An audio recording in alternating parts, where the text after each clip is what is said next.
ایک روایت میں آتا ہے، میں نے پڑھا ہے، آقا علیہ السلام ارشاد فرماتے ہیں کہ ایک بندے خدا کا نیک اعمال نامے تولے جا رہے ہوں گے، فرشتے اس کے تولیں گے، نیکیاں کم پڑ جائیں گی، گناہ زیادہ ہو جائیں گے۔ نبی علیہ السلام وہاں تشریف فرما ہوں گے، نبی علیہ السلام اپنے کرتے سے ایک کاغذ کے پرزے کو نکال کر کے اس نیکیوں والے پلے میں ڈال دیں گے، نیکیوں والا پلہ بھاری ہو جائے گا، گناہ ہلکا پڑ جائے گا،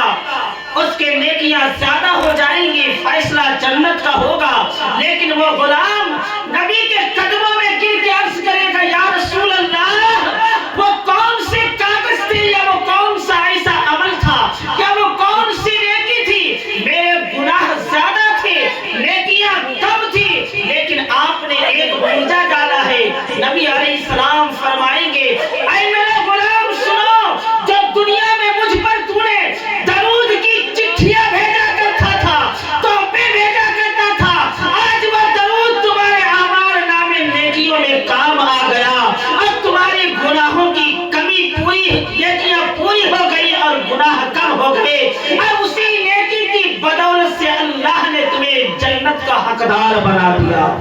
السلام علیکم ورحمۃ اللہ۔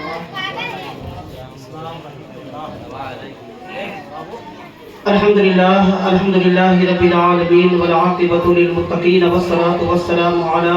سید المرسلین وعلی آلہ واصحابہ اجمعین، اما بعد، فاعوذ باللہ من الشیطان الرجیم، بسم اللہ الرحمن الرحیم۔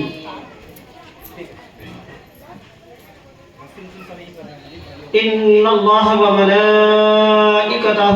یصلون علی النبی یا ایہا الذین آمنوا صلوا علیہ وسلموا تسلیما۔ درود شریف پڑھ لیجیے، اللہم صلی علی سیدنا شفیعنا نبینا حبیبنا مولانا محمد معدن الجود والکرم وآلہ وبارک وسلم وصلوا علیہ صلاۃ وسلام علیک یا رسول اللہ صلی اللہ تعالی علیہ وسلم۔ یہاں اللہ اور اس کے رسول صلی اللہ تعالی علیہ وسلم کا ذکر ہو رہا ہے، اس میں ہم اور آپ سے بے ادبیاں ہو رہی ہیں، ان کوتاہیوں بے ادبیوں کو دور کریں، اس لیے کہ اللہ کے رسول علیہ الصلوۃ والتسلیم ارشاد فرماتے ہیں، جہاں اللہ اور اس کے رسول صلی اللہ تعالی علیہ وسلم کا ذکر ہوتا ہے، وہاں فرشتے اپنے نورانی پروں سے ڈھانپ لیتے ہیں، اپنے نورانی پروں سے ڈھانپ لیتے ہیں اور اللہ کی رحمتیں اترتی ہیں۔ اگر ہم بے ادبیاں کریں گے، ادھر ادھر کی باتیں کریں گے، اٹھ بیٹھ کریں گے، تو یہ اللہ و رسول کے ذکر کی محفل کے ادب کے خلاف ہے۔ آپ جو بھی ہیں، جتنے بھی ہیں، بس بیٹھے، جو نہیں آئے ہیں وہ جب ان کا جی کرے، مرضی ہو، وہ تب آئیں، ان سے ہمیں کوئی یہ نہیں ہے۔ لیکن ہاں اتنا میں تو ضرور کہوں گا کہ ایسی راتیں بڑی مقدر سے ملا کرتی ہیں، ایسی راتیں بڑی محنت و کاوشوں سے ان راتوں کا اہتمام کیا جاتا ہے، اس لیے ہم اور آپ اس مقدس اور بابرکت رات کو یوں ہی ضائع نہ کر دیں، بلکہ آپ آئیں، دھیان سے سنیں، بیٹھیں، ادب سے بیٹھیں، آپ سنیں، اگر آپ کے اور عمل کرنے کی کوشش کریں، ذہن میں بٹھائیں، عمل کی بات ہو عمل کریں، اگر آپ کے اصلاح کی بات ہو تو اپنی غلطیوں کی اصلاح کریں۔ تو آپ بس ادب کے ساتھ بیٹھے، میں زیادہ دیر نہیں بلکہ کچھ باتیں میں عرض کروں گا عمل کے متعلق، اور پھر یہ مدرسے کا جلسہ ہے، اس مناسبت سے کچھ باتیں بھی عرض کروں گا۔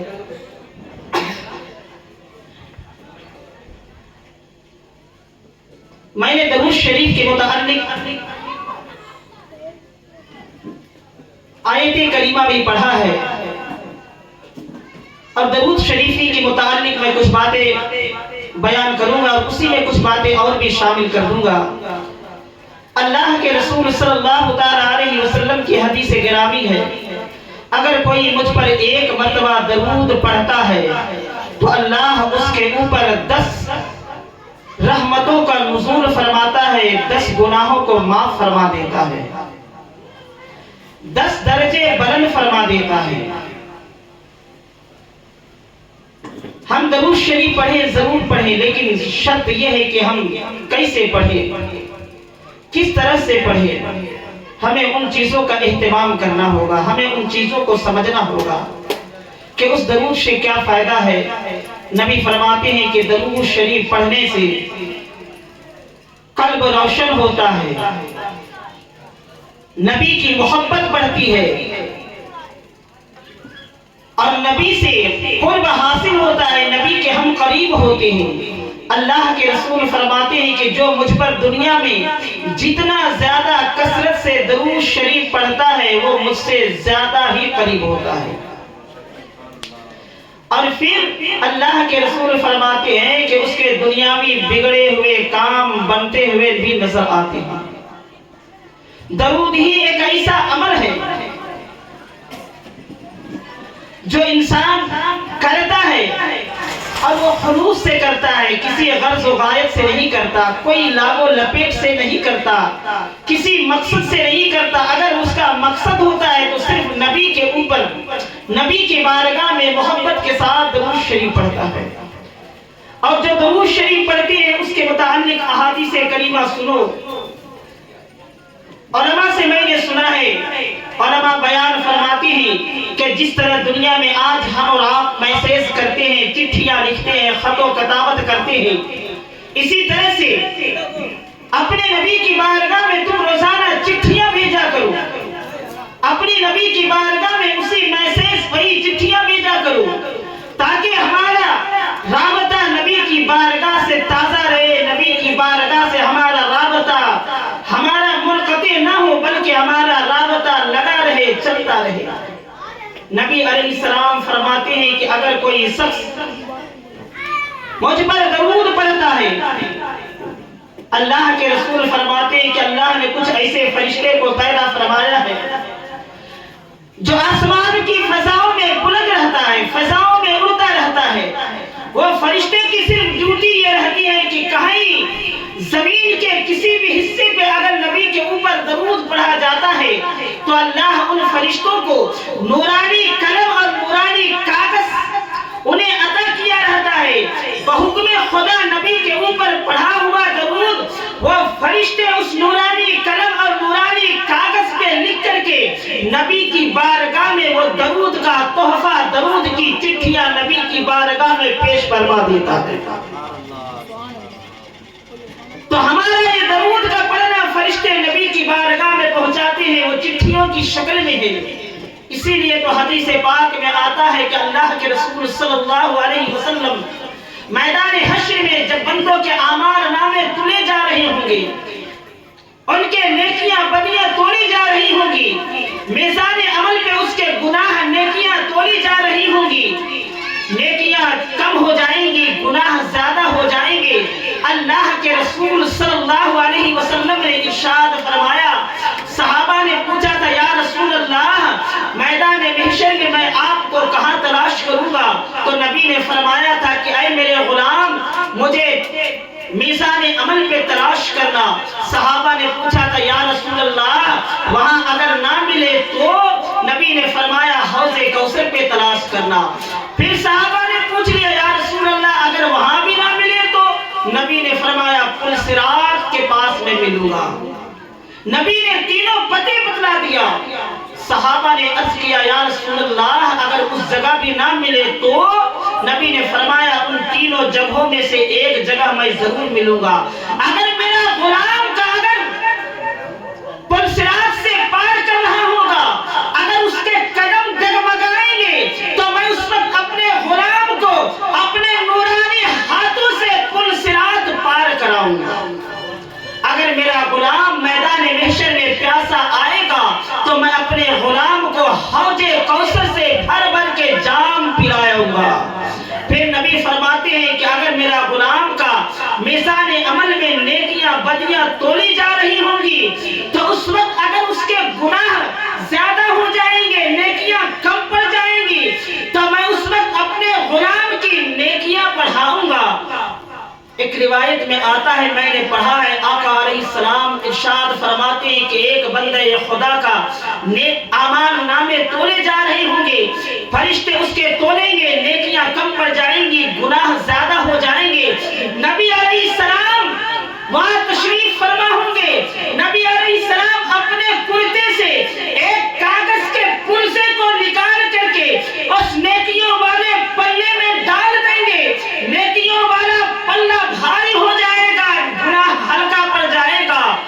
اس کے نیکیاں زیادہ ہو جائیں گی، فیصلہ جنت کا ہوگا۔ لیکن وہ غلام نبی کے قدموں میں گر کے عرض کرے گا، یا رسول اللہ، وہ کون سے کاغذ تھے، یا وہ کون سا ایسا عمل تھا، کیا وہ کون سی نیکی تھی؟ میرے گناہ زیادہ تھے، نیکیاں کم تھی، لیکن آپ نے ایک پرزہ ڈالا ہے۔ نبی علیہ السلام فرمائیں گے، اے میرے غلام سنو، جب دنیا میں مجھ پر تو نے درود کی چٹھیاں بھیجا کرتا تھا، تحفے بھیجا کرتا تھا، آج وہ درود تمہارے اعمال نامے نیکیوں میں کام آ گیا، اب تمہارے گناہوں کی کمی پوری، نیکیاں پوری ہو گئی اور گناہ کم ہو گئے، اب اسی نیکی کی بدولت سے اللہ نے تمہیں جنت کا حقدار بنا دیا۔ پیارو، اسی لیے ہم نبی کی بارگاہ میں روز چٹھیاں بھیجے، روز تحفے بھیجے، تاکہ ہمارا نبی سے رابطہ منقطع نہ ہو، برابر وہ رابطہ چلتا رہے، تعلق وہ باقی رہے۔ پیارے آقا کے دیوانوں، اور آگے بڑھو پیارے آقا کے دیوانوں، ایک حدیث سنو، آقا علیہ السلام ارشاد فرماتے ہیں کہ اللہ نے ایک ایسے فرشتے کو پیدا فرمایا ہے جس کو اللہ نے اتنا بڑا وسیع جسم اور اسے بڑا عطا فرمایا ہے۔ میں کتاب کا نام بتا دیتا ہوں، القول البدیع کے اندر اس حدیث کو نقل فرمایا ہے۔ نبی علیہ السلام فرماتے ہیں، اللہ نے ایک فرشتے کو پیدا فرمایا اور اسے دو بازو عطا فرمایا ہے، اور اس دو بازو کی چوڑائی یا اس بازو کی لمبائی مشرقوں سے مغرب تک اس کا پر کی چوڑائی لمبائی ہے، یعنی اس کی لمبائی ایک پر اگر کھلے تو پچھم میں چل جائے، دوسرا کھلے تو پورب میں چل جائے، اتنا بڑا پر اللہ نے اس فرشتے کو عطا فرمایا ہے۔ اللہ کے رسول علیہ السلام فرماتے ہیں، اگر کوئی میرا غلام اگر مجھ پر ایک مرتبہ درود پڑھتا ہے تو اللہ اس فرشتے کو حکم دیتا ہے، یا وہ فرشتہ بحکم خدا بحر نور میں غوطہ لگاتا ہے، اور وہ فرشتہ اس بحر نور سے نکلتا ہے، یعنی کہ اس دریا سے نکلتا ہے اور اپنے پروں کو جھاڑتا ہے۔ نبی علیہ السلام فرماتے ہیں، اس مشرق و مغرب کی لمبائی والی مسافت پروں کو جب جھاڑتا ہے، اس کے پروں سے جتنے پانی کے قطرات ٹپکتے ہیں، اللہ ان قطروں سے ہر قطرے سے فرشتے کو پیدا فرما دیتا ہے۔ اور نبی علیہ السلام فرماتے ہیں کہ وہ قطرات سے بننے والے فرشتے اللہ رب العزت کے حکم سے اس درود پڑھنے والے کے لیے مغفرت کی دعائیں کیا کرتا رہتا ہے۔ پیارے آقا کے دیوانوں، یہ نبی کے اوپر درود پڑھنے کا ثواب اور اجر ہے۔ پیارے آقا کے دیوانوں، اور آگے بڑھو، درود سے ہمیں کیا فائدہ ملتا ہے، اور پھر میں کچھ باتیں اور آگے بڑھاؤں۔ پیارے آقا کے دیوانوں، ایک ایسا اللہ کا بندہ تھا جو ہمیشہ رات کو درود شریف پڑھ کر کے سویا کرتا تھا، درود شریف پڑھ کر کے سویا کرتا تھا۔ میں نے کتابوں میں پڑھا ہے، فرماتے ہیں کہ وہ شخص کے عادت تھی کہ روز 300 مرتبہ یا 3000 مرتبہ درود شریف پڑھ کر کے سویا کرتا تھا۔ 300 یا 3000 مرتبہ روزانہ رات کو سوتے ٹائم میں درود شریف پڑھ کر کے سوتا تھا، باوضو سوتا تھا۔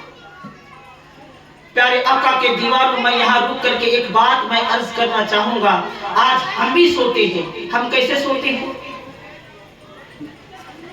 ہم کیسے سوتے ہیں ہمیں خود اندازہ ہے، ہمیں خود پتا ہے۔ ہم بے وضو رہتے ہیں یا پاک رہتے ہیں یا ناپاک رہتے ہیں، وضو کے ساتھ رہتے ہیں یا بے وضو رہتے ہیں۔ ہم سوتے وقت ہمارا حال کیسا ہوتا ہے، ہم کس حال میں سوتے ہیں، ہم کیا کام کر کے سوتے ہیں، یہ ہم خود جانتے ہیں۔ آج تو آسانی سی ہے کہ آج انسان، پہلے تو لوگ کہتے تھے انسان تنہائی میں اکیلا گناہ نہیں کر سکتا ہے، لیکن آج تو انسان جتنی بھیڑ میں گناہ نہیں کر سکتا ہے، آج انسان تنہائی میں گناہ کرتا ہے۔ انسان آج سوتا ہے، وہ بھی سوتا ہے۔ ایک وہ دور تھا اللہ کے نیک بندے سوتے تھے۔ فرماتے ہیں پیارے آقا کے دیوانوں، وہ اللہ کا بندہ رات کو سونے کے لیے بستر پہ لیٹا اور اپنا درود شریف پڑھتے پڑھتے وہ سو گیا۔ خواب میں نبی علیہ السلام کی زیارت ہوتی ہے، دیدار ہوتا ہے۔ نبی فرماتے ہیں کہ اے میرے غلام، تو جس منہ سے مجھ پر درود شریف پڑھا کرتا ہے وہ منہ کو قریب کرو۔ پیارے آقا کے دیوانوں، نبی کا وہ غلام نبی کی بارگاہ میں نبی کے قریب ہوتے ہوئے اپنے منہ کو شرم کے مارے قریب نہیں کر سکتا ہے، نہیں کرتا ہے۔ نبی فرماتے میرے غلام اپنا منہ قریب کرو، تو جس منہ سے مجھ پر درود شریف پڑھا کرتا ہے۔ پیارے آقا کے دیوانوں، وہ نبی کے بارگاہ میں نبی کے قریب ہونے میں آر محسوس کرتا ہے، کہیں یہ میرا منہ اور کہیں وہ نبی کا چہرہ انور، کہیں وہ مبارک اور وہ نبی کے جسم اطہر، وہ نبی کے قریب اسی سسو پنج میں تھا۔ پیارے آقا کے دیوانوں فرماتے ہیں کہ نبی علیہ السلام نے اپنے غلام کو کہ خود قریب ہوتے ہیں اور اس کے منہ کو بوسہ یا اس کی پیشانی یا رخسار کو بوسہ دے دیتے ہیں۔ اب وہ بوسہ دینا تھا کہ اس نوجوان کی آنکھ کھل گئی، آنکھ کھلنا تھا، کیا دیکھتا ہے پورا منظر بدلا ہوا ہے۔ فرماتے ہیں کہ وہ رات کو دونوں میاں بیوی چھت پہ سو رہا تھا، آنکھ کھلی، پورا چھت خوشبوؤں سے معطر ہے، ہر طرف خوشبوئیں پھوٹ رہی ہے۔ وہ نوجوان نبی کی زیارت کیا ہے، دیدار کیا ہے۔ پیارے آقا کے دیوانوں، اب اسی نبی کے چہرے انور، اس کی آنکھوں میں وہ نبی کا چہرہ، وہ نبی کے حسن و جمال اس کی آنکھوں میں اسکرین ٹائپ پہ چل رہا ہے، وہ ساری یادیں اسی طرح سے ہے۔ وہ نوجوان کی آنکھوں سے اشک جاری ہے، رو رہا ہے۔ اس کی بیوی جاگ جاتی ہے، پوچھتا ہے کہ اے میرے جاگتے ہی سب پوچھتی ہے، اے میرے شوہر، رات کو اتنی خوشبو لگانے کی ضرورت کیا تھی، دن میں لگا لیتے۔ اتنا کہنے کے بعد جب وہ اٹھ کے بیٹھتی ہے تو کیا دیکھتی ہے، اس کا شوہر رو رہا ہے، اس کے آنکھوں سے آنسو جاری ہے۔ اب وہ بیوی کہتی ہے کہ اے میرے شوہر کیوں رو رہے ہو، آخر یہ خوشبو لگا کر کے بھی رو رہے ہو۔ وہ نوجوان، وہ شوہر اپنی بیوی سے کہتا ہے اے میری بیوی، تم چپ چاپ سو جاؤ۔ وہ اصرار کرتی ہے، الغرض وہ بیوی پر پوچھتی ہے، اصرار کرتی ہے تو وہ اپنا راز بیان کر دیتی ہے کہ میں رات کو سو رہا تھا، جیسے میری عادت تھی، میں نبی کے اوپر درود شریف کا وظیفہ جو پڑھتا تھا وہ درود شریف پڑھ کر کے میں سو رہا تھا، آنکھ لگ گئی، قسمت جاگ گئی، خواب میں نبی کا دیدار ہوا، نبی تشریف لائے، میں نے نبی کی زیارت کی اور وہ نبی کے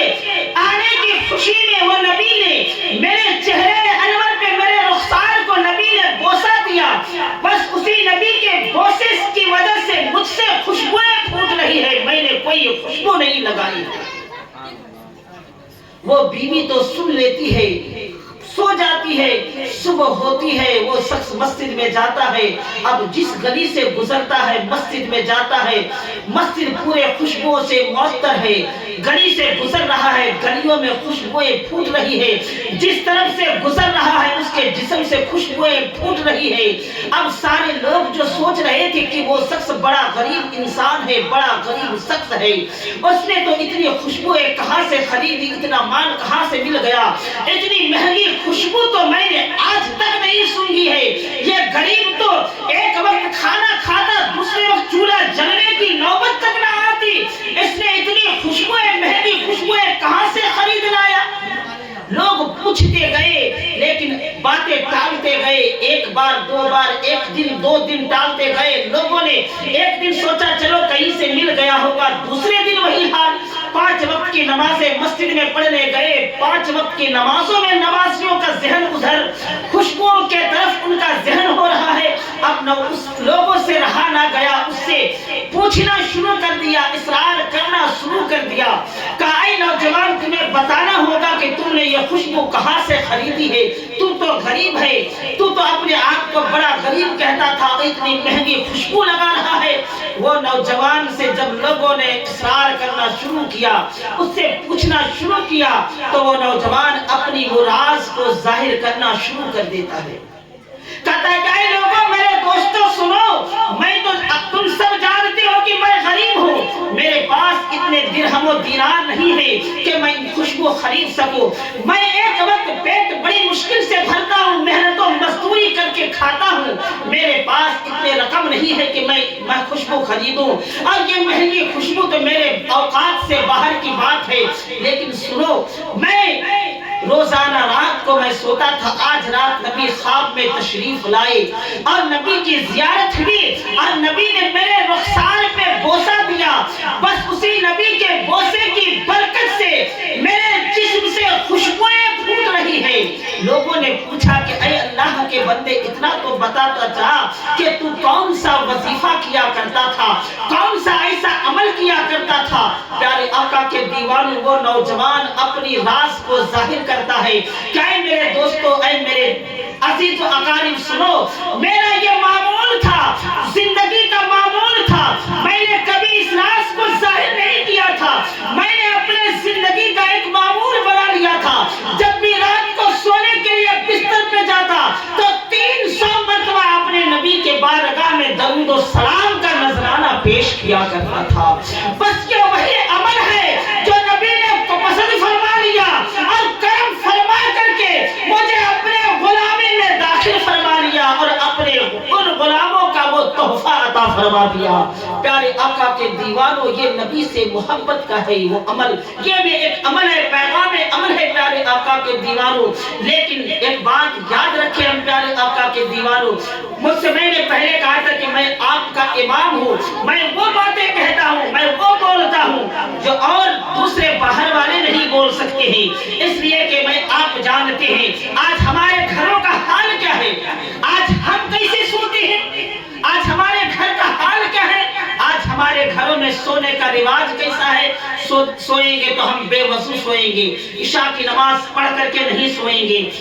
پاک ہے یا ناپاک ہے یہ بھی ہمیں پتا نہیں ہے، سوئیں گے تو ٹی وی دیکھتے ہوئے سوئیں گے، ٹی وی نہیں تو موبائل دیکھتے ہوئے سوئیں گے، اور جب سوئیں گے تو ہم اچھے روحانی خواب نہیں بلکہ شیطانی خواب دیکھیں گے، چونک جائیں گے اور صبح پتا چلے گا کہ ہم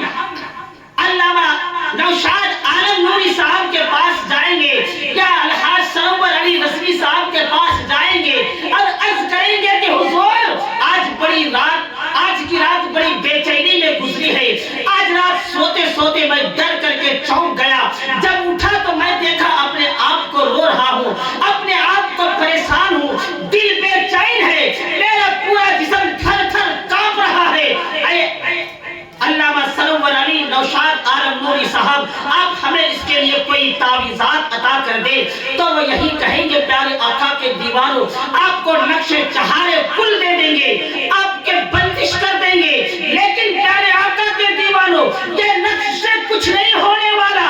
آپ کو سب سے پہلے اپنا روش کو بدلنا پڑے گا، یہ پیغام عمل ہے، آپ اس عمل کو لے کر کے جائیں، جب رات کو سوئے تو وضو بنا کر کے درود پڑھ کر کے سو جائے، اگر نبی کی دیدار نہیں تو کم از کم نبی کے بارگاہ میں ہمارا رابطہ اور چٹھیاں پہنچتا ہوا نظر آئے۔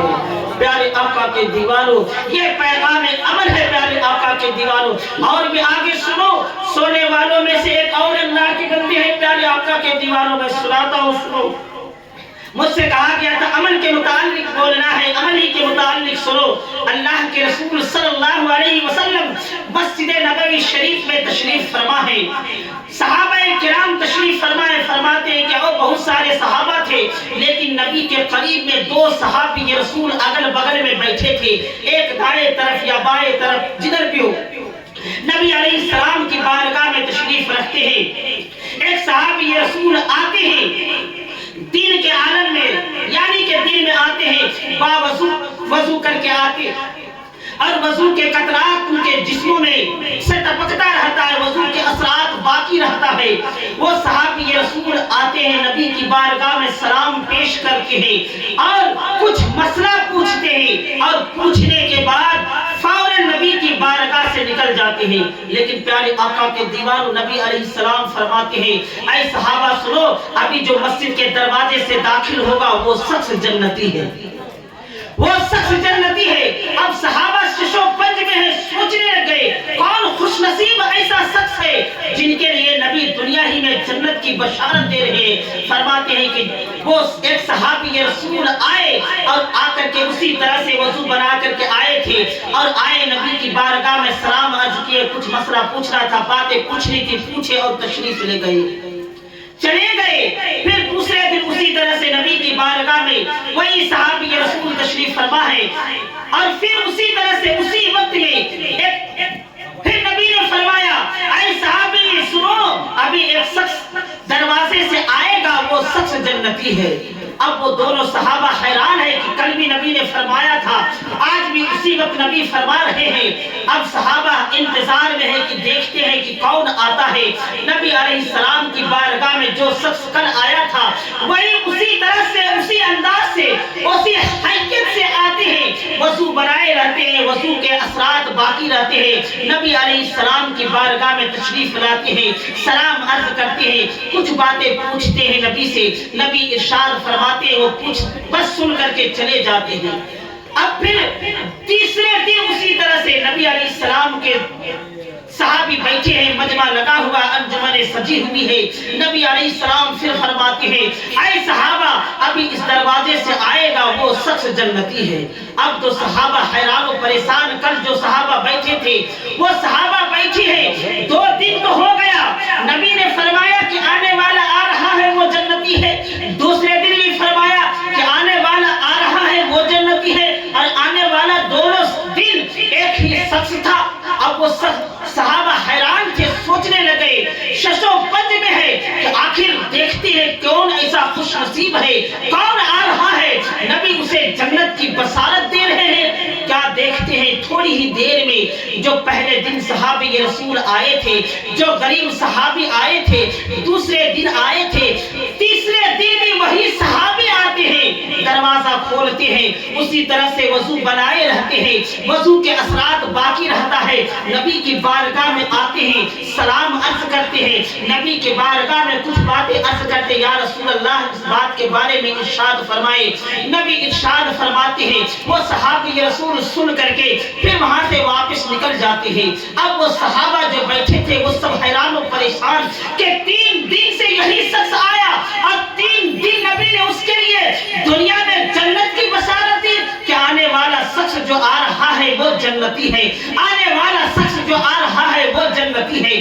آنے والا شخص جو آ رہا ہے وہ جنتی ہے۔ صحابہ تو 3 دن نبی کی بارگاہ میں بیٹھ کر کے 3 دن آنے والا شخص آیا، وہ بھی ایک ہی شخص تھا۔ پیارے آقا کے دیوانوں، اس نے فرماتے کہ حضرت انس بھی بیٹھے تھے اور حضرت عبداللہ ابن عمر رضی اللہ تعالی عنہ بیٹھے تھے، ان کے دل میں خیال آیا کہ چلو پتہ کرتے ہیں جس کے بارے میں نبی نے دنیا میں 3 دن جنت کی بشارت دیے ہیں، اس کے عمل کے بارے میں جانتے ہیں، اس کے متعلق تفتیش کرتے ہیں۔ جیسے کہتے کہ آج CID CBI، آج ہم یہی کرتے ہیں، کسی کے بارے میں کوہ لگانا، کان لگانا، یعنی اس کے پیچھے پڑ جانا، اس کے ہر حرکات و سکنات دیکھنا۔ فرماتے کہ حضرت عبداللہ ابن عمر رضی اللہ تعالی عنہ وہاں سے اٹھتے ہیں اور اپنے دوست انس رضی اللہ تعالی عنہ سے کہتے کہ جا رہا ہوں، جا کر کے میں اس جنتی صحابی کے عمل کو دیکھتا ہوں کہ وہ کون سا ایسا عمل کرتا ہے جو نبی نے دنیا میں اسے جنت کی بشارت دے رہے ہیں۔ فرماتے ہیں پیارے آقا کے دیوانوں، عبداللہ ابن عمر رضی اللہ تعالی عنہ اس غریب انصاری صحابی رضی اللہ تعالی عنہ کے گھر جاتے ہیں، دروازہ کھٹکھٹاتے ہیں، کنڈی کھٹکھٹاتے ہیں، دروازہ کھولتے ہیں، وہ غریب صحابی استقبال کرتے ہیں اور پھر فرماتے ہیں کہ اے میرے دوست، نعرہ تکبیر، نعرہ رسالت، یا رسول اللہ، مسلک اعلی حضرت، زندہ باد، فیضان اعلی حضرت، زندہ باد، نعرہ تکبیر، اللہ اکبر، نعرہ رسالت، یا رسول اللہ۔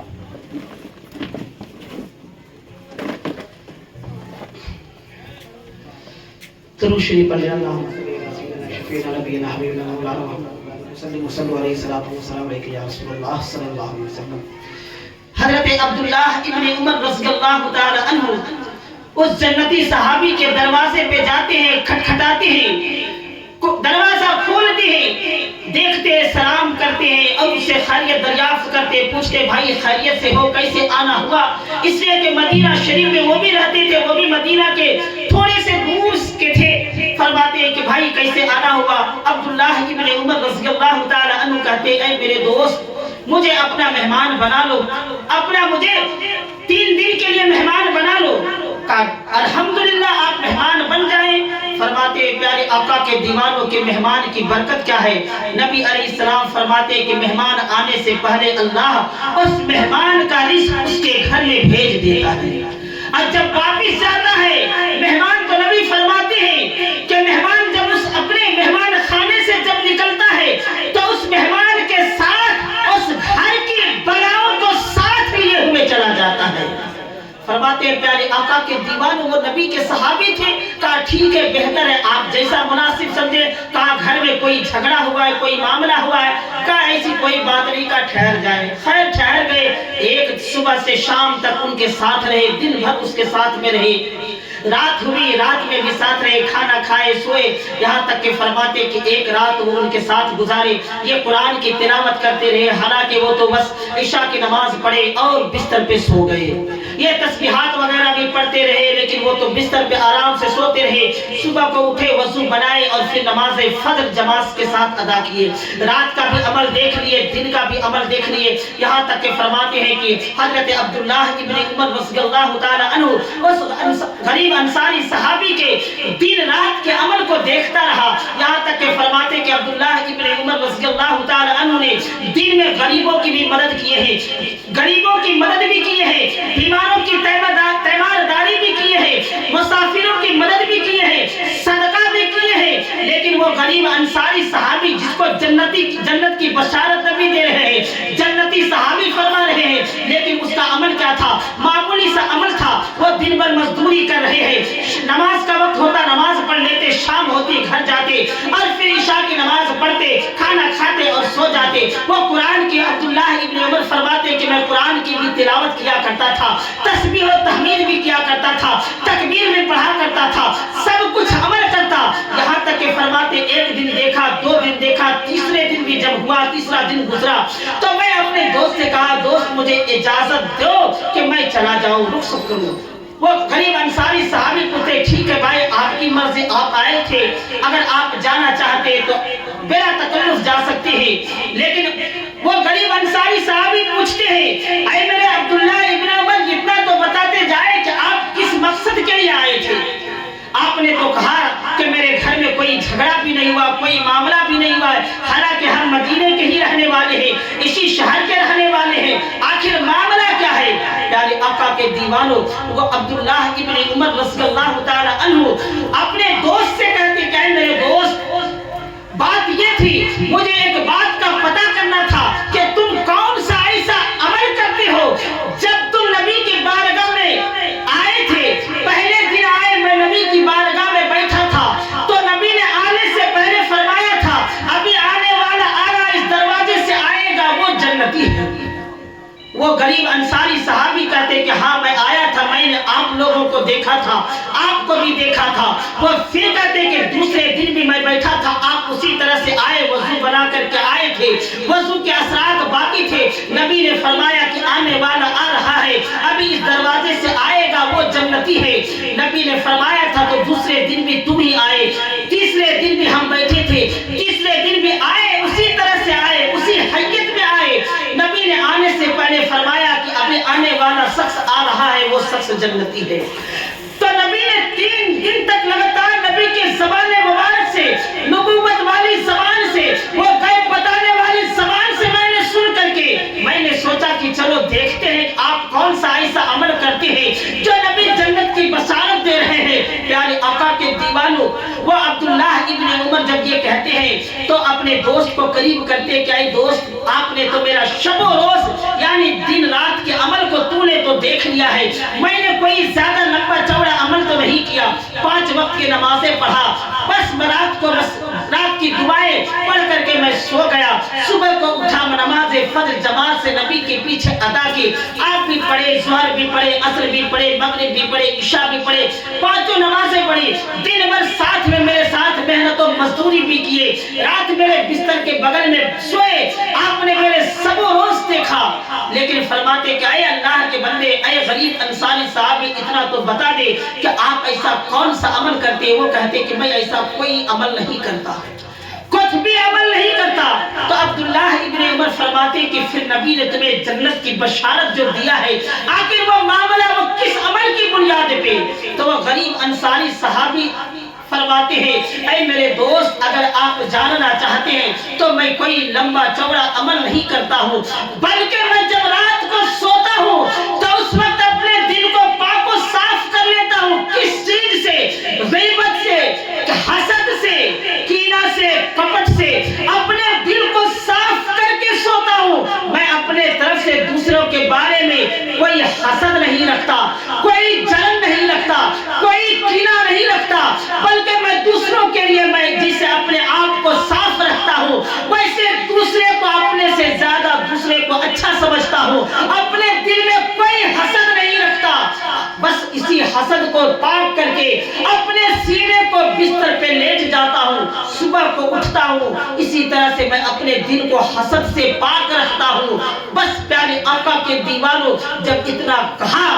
وہ عبداللہ ابن عمر رضی اللہ تعالی عنہ نبی کے بارگاہ میں آتے ہیں, اور جب نبی کے بارگاہ میں یہ بات جب دہراتے ہیں تو نبی علیہ السلام فرماتے ہیں اگر کوئی بندہ مومن اگر اپنے دل کو حسد سے پاک کر لیتا ہے تو اللہ اسے جنت کا حقدار بنا دیتا ہے. پیارے آقا کے دیوانوں, آج ہمارا حال کیا ہے؟ آج ہم سوتے ہیں نہ جانے کیسے کیسے بدعمالی کر کے سوتے ہیں, نہ جانے کتنے پلاننگ کر کے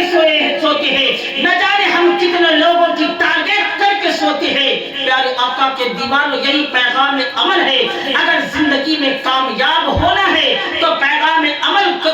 سے استفادہ حاصل کرو. پیارے آقا کے دیوانوں, آج والے محلہ والے کے بارے میں اعلان کر رہے ہیں جناب جاوید صاحب کہ آپ تمام حضرات تشریف لائیں. میں تو کہتا ہوں آپ کو کہنے کی ضرورت نہ ہوتی, بلکہ یہ آپ کا اپنا جلسہ ہے, پیغام عمل ہے. آپ اس میں آتے اور عمل کا پیغام لے کر کے جاتے. پیارے آقا کے دیوانوں, اور آخری بات سنو, بس اب میری گفتگو ختم. پیارے آقا کے دیوانوں فرماتے کہ اللہ کے نبی علیہ السلام ارشاد فرماتے ہیں کہ جو شخص